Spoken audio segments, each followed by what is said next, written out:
Depuis le début de la pandémie, les effets collatéraux de la COVID-19 augmentent l'anxiété, la dépression, les troubles alimentaires, les troubles déficitaires de l'attention chez les jeunes, chez nos adolescents. La situation est inquiétante. C'est dans cette optique-là que nous avons mis en place une campagne d'urgence pour la recherche sur la santé mentale.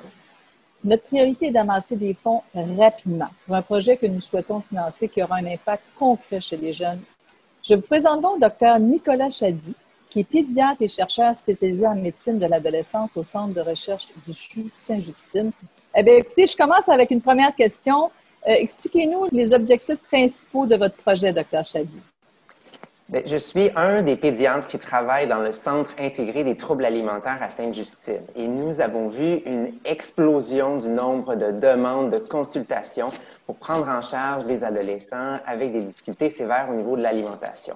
Notre projet est d'étudier un nouveau programme de soins intensifs ambulatoires qui vont combiner à la fois des soins donnés de façon virtuelle et des soins donnés en personne.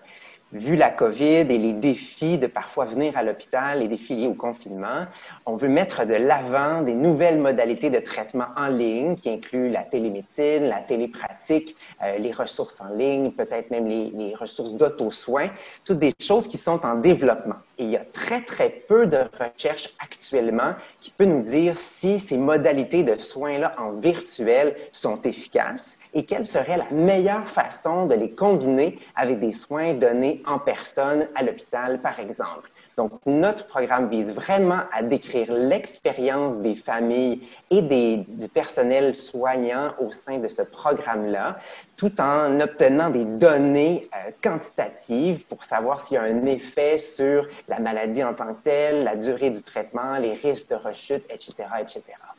Êtes-vous capable de me donner un peu plus de détails sur vraiment l'impact que pourra créer ce projet-là auprès de nos jeunes? Certainement. Nous voyons plus d'une centaine de jeunes avec des troubles alimentaires qui consultent à Sainte-Justine parce qu'ils sont dans des situations de perte de poids sévères et sont instables au niveau médical. De pouvoir offrir des soins en virtuel, c'est intéressant durant la période de pandémie, mais c'est aussi intéressant en période post-pandémie parce que ça peut augmenter l'accès aux soins dans un centre tertiaire comme Sainte-Justine. On sait très bien que beaucoup de nos jeunes viennent de l'extérieur de l'environnement immédiat de Sainte-Justine, donc doivent faire beaucoup de temps en transport pour venir à l'hôpital, doivent manquer de l'école, etc. Et c'est pas possible souvent là, de donner des soins à l'extérieur des heures ouvrables. La modalité virtuelle pourrait permettre beaucoup plus de flexibilité au niveau d'où sont donnés les soins. Les jeunes pourraient recevoir les soins à même leur domicile. Les familles pourraient être soutenues de façon plus intensive, tout en maximisant les ressources cliniques, le temps des professionnels que nous avons à Sainte-Justine. Est-ce que vous avez des collaborateurs auprès de ce projet-là? Oui, je collabore étroitement avec les deux co-directeurs du programme là, des troubles alimentaires à Sainte-Justine, Dr Nadeau, Dr Tadeo, pédiatre et pédopsychiatre. Et puis, on a une équipe aussi multidisciplinaire là, avec psychologues, psychoéducateurs. Donc, c'est un grand travail d'équipe. Puis, on est très, très, très content là, de pouvoir collaborer avec la Fondation des Étoiles et faire partie du défi Gendarme de fer pour ce programme-là, pour ce projet de recherche vraiment là, innovateur. Auriez-vous quelques petits mots à dire à nos futurs donateurs de votre projet?